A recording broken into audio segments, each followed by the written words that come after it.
नमस्कार, स्वागत है आप सभी का इंडिया न्यूज मध्य प्रदेश छत्तीसगढ़ में और मैं हूं आपके साथ आयुष चित्रांश।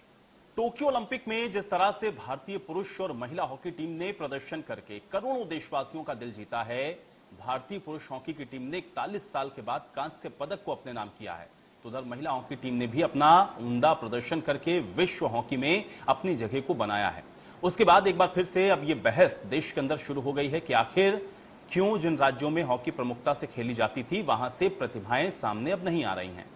बात अगर हम मध्य प्रदेश की करें तो या फिर भोपाल की, इंदौर की, ग्वालियर की, ये सब ऐसे शहर रहे हैं जहां से विश्व स्तरीय खिलाड़ी सामने आए हैं, लेकिन पिछले 2 दशक से हॉकी में इक्का दुक्का ही प्रतिभाएं मध्य प्रदेश से सामने आ सकी हैं जिन्होंने भारतीय टीम में अपनी जगह बनाई हो। तो आज इसी मुद्दे पर बातचीत होगी। हमारे साथ कुछ खास मेहमान भी जुड़ेंगे जिनसे हम ये जानने और समझने की कोशिश करेंगे कि आखिर क्या वजह है कि पिछले 2 दशक से हॉकी में भारत का प्रदर्शन अच्छा नहीं रहा है। मध्य प्रदेश से आखिर क्यों विश्व स्तरीय खिलाड़ी सामने नहीं आ पा रहे हैं और आखिर कब तक मध्य प्रदेश हॉकी के सुनहरे दिन की वापसी का इंतजार करेगा। लेकिन उससे पहले पूर्व हॉकी खिलाड़ी असलम शेरखान और जलालुद्दीन रिजवी का क्या कहना है, आइए आपको सुनाते हैं।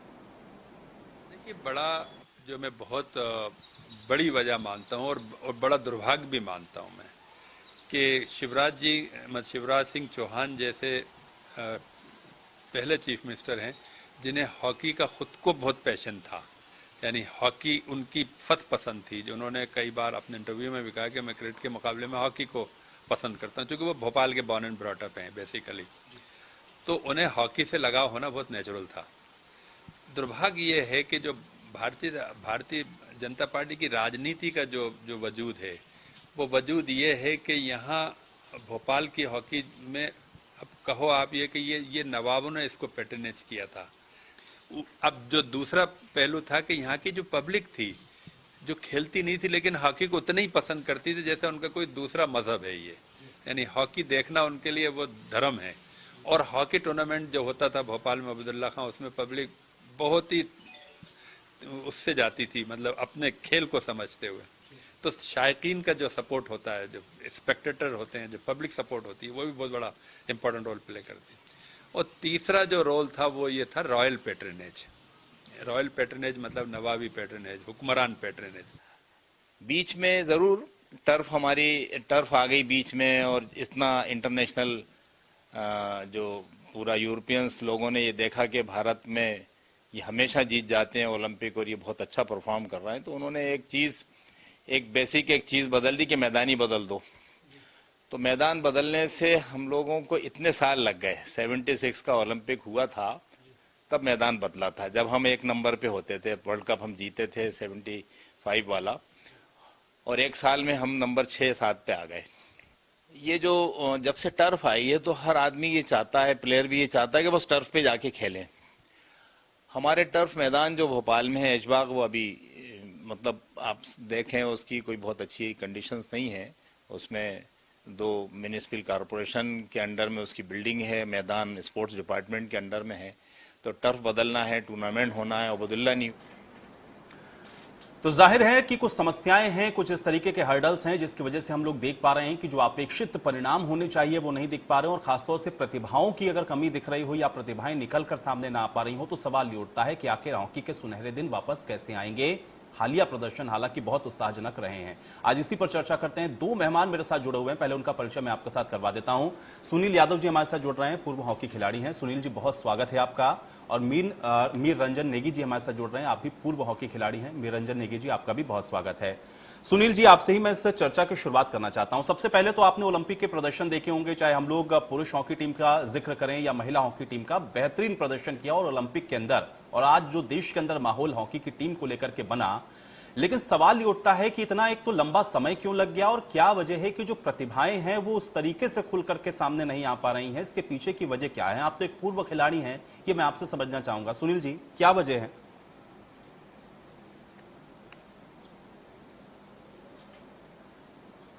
वजह जो अभी थोड़ी देर पहले असलम शेर खान जी कह रहे थे, 1968 में जब हम पहली बार कांस्य पदक जीते, तो जिस तरह आज हमने कांस्य पदक जीता है, तो सारे शहर में, देश में और विदेशों में भी जो भारतीय रहते हैं वो सब खुशियां मना रहे हैं। लेकिन कितनी अजीब सी बात थी कि जब हम पहली बार कांस्य पदक की तरफ पहुंचे तो हमारे यहाँ मातम सा छा गया था, क्योंकि हमेशा गोल्ड जीतने वाली टीम कांस्य पदक तक पहुंच गई थी। तब हमारे लिए कांस्य पदक जो था वो एक बहुत खराब घटना थी भारतीय हॉकी के लिए। इसके बाद हमारी वापसी होती, लेकिन जैसा अभी आपको उन्होंने बताया कि वर्ल्ड हॉकी फेडरेशन ने इंडियन हॉकी से अपने आप को, जो यूरोपियन कंट्रीज हैं उनको आगे बढ़ाने के लिए नियमों में निरंतर बदलाव किया। हमने जब हॉकी देखी थी, जब हॉकी शुरू हुई थी, तो उस वक्त आउट जो था वो बॉल को हाथ से फेंका जाता था, और उसके बाद फिर एक छोटी सी शॉर्ट हिट आ गई, एक पुश आ गया, फिर उसके बाद एक हिट आ गई। तो हॉकी जो कलात्मक हॉकी थी वो धीरे धीरे समाप्ति की तरफ बढ़ी। लेकिन फिर भी उन रूल के अंदर भी हम लोग अच्छी हॉकी खेलने लगे थे। लेकिन फिर उन्होंने इसके बाद हॉकी का मैदान बदल दिया और एस्ट्रोटर्फ वो लेकर आ गए। एस्ट्रोटर्फ हमारे हिंदुस्तान में आने में उसे बहुत समय लगा, और हमारे इंडिया के प्लेयर जो थे, जो इंडिया टीम में पहुंचे, वो उनकी जो शुरुआत थी वो घास के मैदान पे, चट मैदान पर हुआ करती थी। तो जब वो टर्फ पर पहुंचते थे तो उनकी स्टाइल जो थी वो टर्फ की हॉकी को पूरी तरह अपना नहीं पाते थे। अभी ये जरूर हुआ कि पिछले 40 वर्षों में धीरे धीरे जब हमारे देश में भी करीब करीब बहुत सारे शहरों में हमारी सरकार ने और स्टेट की गवर्नमेंट ने, सेंट्रल गवर्नमेंट ने मिलकर एस्ट्रोटर्फ लगाए हैं, और उसका परिणाम हमको टोक्यो ओलंपिक में देखने के लिए मिला। मीर रंजन नेगी जी, आपसे भी मैं यही जानना चाहूंगा, क्योंकि जो बात अभी सुनील जी ने कही उसी को थोड़ा और आगे बढ़ाते हुए, क्या सिर्फ यही एक कारण रहे हैं, या एक लंबा हम लोगों ने देखा कि एक तरीके से संजीदगी नहीं थी, या हम ये कहें कि नेग्लिजेंसी थी, क्या उसका खामियाजा भुगतना पड़ा है और बड़ा टाइम लगा, बड़ा टाइम टेकिंग प्रोसेस हो गया कि जो प्रतिभाएं हैं वो खुलकर सामने आ सकें? और जैसा कि मीर रंजन जी ने बताया कि बहुत सारे बदलाव भी हुए, क्या ये सारे कारण रहे कि प्रतिभाओं की कमी हम लोगों ने देखी और हॉकी जिसमें भारत का एक वर्चस्व हुआ करता था उसमें हम धीरे धीरे पिछड़ते हुए कहीं नजर आए? थोड़ा सा वॉल्यूम बढ़ाएंगे प्लीज। मीर रंजन नेगी जी, आवाज मिल रही है आपको? मेरे को आपकी आवाज ठीक से जी जी। मीर रंजन नेगी जी, बहुत सीधा सा सवाल है, क्योंकि जो बात सुनील यादव जी कह रहे थे उसी को थोड़ा और आगे बढ़ाते हुए, क्या यही कारण रहे या इसके अलावा भी कुछ और वजह रही है जिस वजह से जो प्रतिभाएं हैं उस तरीके से खुलकर सामने नहीं आ पाई? ये भारत का बहुत बड़ा दुर्भाग्य है कि हम लोग जब ओलंपिक में जाते हैं तो हम 8 गोल्ड मेडल का बोझ अपने साथ में लेके जाते हैं, और शुरू में हमारी परफॉर्मेंसेस अच्छी नहीं होती, लेकिन हमारी टीम जो है वो बहुत जबरदस्त है। मतलब हमारी टीम कुछ इस किस्म की है कि वो फाइनल्स में पहुंचने के लायक है। लेकिन टीम का जो प्रिपरेशंस वगैरह जो भी है उस पर बहुत ज्यादा ध्यान दिया जाता है। लेकिन हम अगर ग्रास रूट लेवल की बात करें, जहां से खिलाड़ी तैयार होते हैं ना, तो वो अभी भी बहुत ज्यादा कमजोर है, बहुत कमजोर है। इंदौर को ही ले लीजिए फॉर एग्जाम्पल। इंदौर जो है वो फाइनेंशियल कैपिटल है मध्य प्रदेश की, और यहाँ पर करीब करीब मेरे ख्याल से 500 बच्चे रोज हॉकी खेलते हैं। 2 क्लब हैं यहाँ पर, एक प्रकाश हॉकी क्लब है, एक ताहिर क्लब है, लेकिन दोनों के पास में खेल के मैदान नहीं, खुद के खेल के मैदान नहीं है, एस्ट्रोटर्फ नहीं है। बच्चे जो हैं वो खेलना चाहते हैं, लेकिन अगर मैदान मौजूद नहीं है तो बहुत मुश्किल है यहाँ से खिलाड़ी निकालना। मैं मुंबई शहर से लौट के आया, मुझे बहुत मेरे मन में था कि मैं यहाँ पर बच्चों को हॉकी सिखाऊंगा, कुछ करूंगा उनके साथ में। लेकिन जैसा देख रहे हैं हम लोग कि मैदान की कमी की वजह से, बेसिक सुविधाओं की कमी की वजह से जो स्पोर्ट्स एडमिनिस्ट्रेटर्स हैं, जो कोचेस हैं, उनके लिए बहुत टेढ़ी खीर है कि हम कुछ आगे इस विषय में कदम कर रख सके।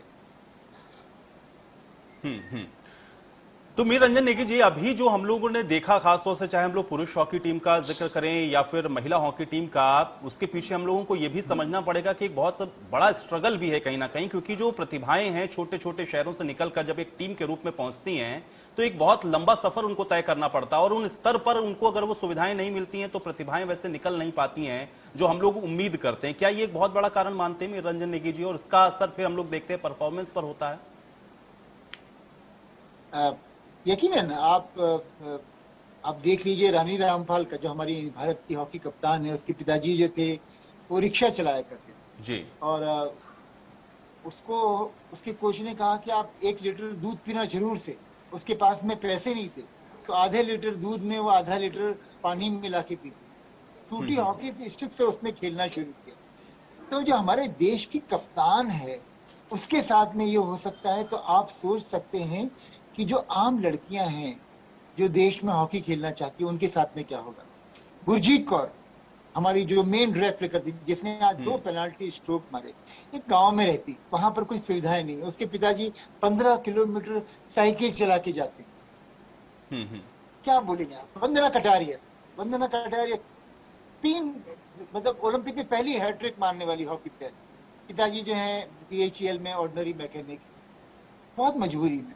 मतलब किस वातावरण से ये लड़कियां आके अपने आप को इस मुकाम तक लेके आती हैं, मैं कहता हूँ सल्यूट करना चाहिए। लेकिन एज एन स्पोर्ट्स एडमिनिस्ट्रेटर ये हमारा फर्ज बनता है, और कम से कम अब हिंदुस्तान का फर्ज बनता है कि हम अपने खिलाड़ियों के लिए अच्छे से अच्छी सुविधाएं जो हैं कम से कम वो मुआयजा कराई जाए।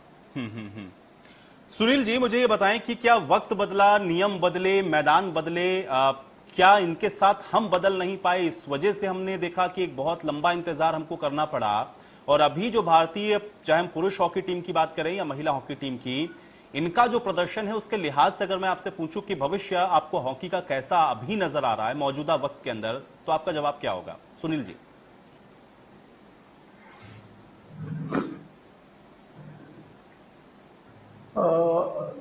थोड़े शब्दों में तो ये कहेंगे कि भविष्य हमारा बहुत उज्जवल है, क्योंकि अभी जो टोक्यो में हॉकी हमने देखी और लोगों का लगाव भी देखा, जीतने के बाद हमारे पास सैकड़ों फोन खिलाड़ियों के और खेल प्रेमियों के आए बधाई की।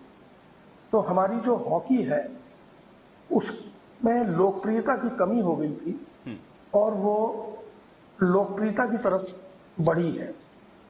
मैं आपको बताना चाहूंगा कि हम लोग जब छोटे थे और हॉकी खेलते थे तो उस वक्त भारत के देश के गलियों में हॉकी खेली जाती थी जिस तरह आज क्रिकेट खेली जाती है। और कोई भी व्यक्ति, जैसे आज का कोई भी व्यक्ति ये कहेगा कि मैंने क्रिकेट खेली है, उस जमाने का व्यक्ति ये कहा करता था कि मैंने हॉकी खेली है। तो वो जमाना, मैं सिर्फ गोल्ड, सिल्वर और कांस्य से हॉकी की लोकप्रियता की बात नहीं मानता जी। मैं ये मानता हूं कि जब तक हम हॉकी को फिर से वापस गलियों में, स्कूलों में लेकर नहीं आएंगे, तब तक हम हॉकी के उस पायदान पर जहां पर हम खड़े थे वहां पहुंचने में हमें बहुत कठिनाई होगी। अब इसके लिए यह भी जरूरी है कि ये कैसे हो।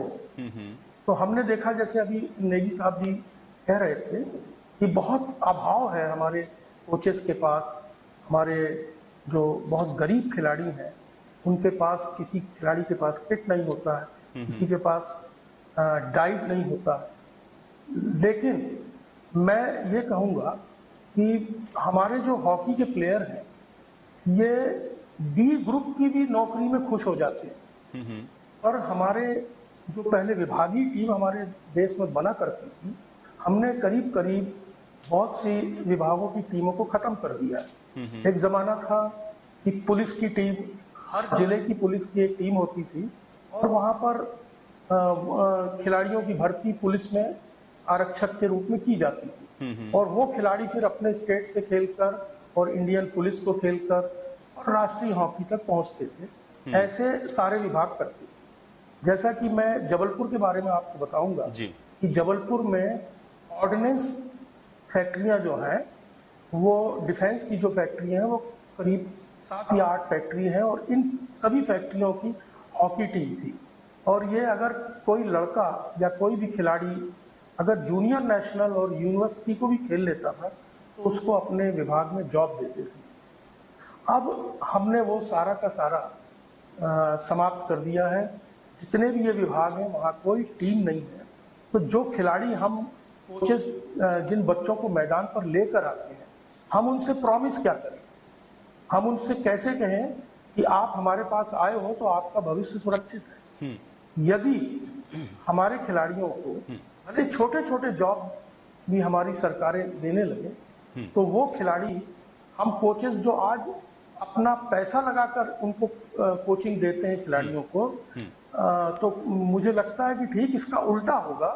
जिस तरह आप देखते हैं कि ये एजुकेशन की कोचिंग क्लासें चलती हैं और भारी भरकम फीस लोगों को प्राप्त होती है, तो इसका उल्टा होगा कि लोग हमारे पास भी आएंगे, अपने बच्चों को हमारे पास छोड़ेंगे और कहेंगे कि आप इनको हॉकी सिखाइए ताकि उनका भविष्य जो है, उनका भविष्य, उनके परिवार का भविष्य सुरक्षित हो सके।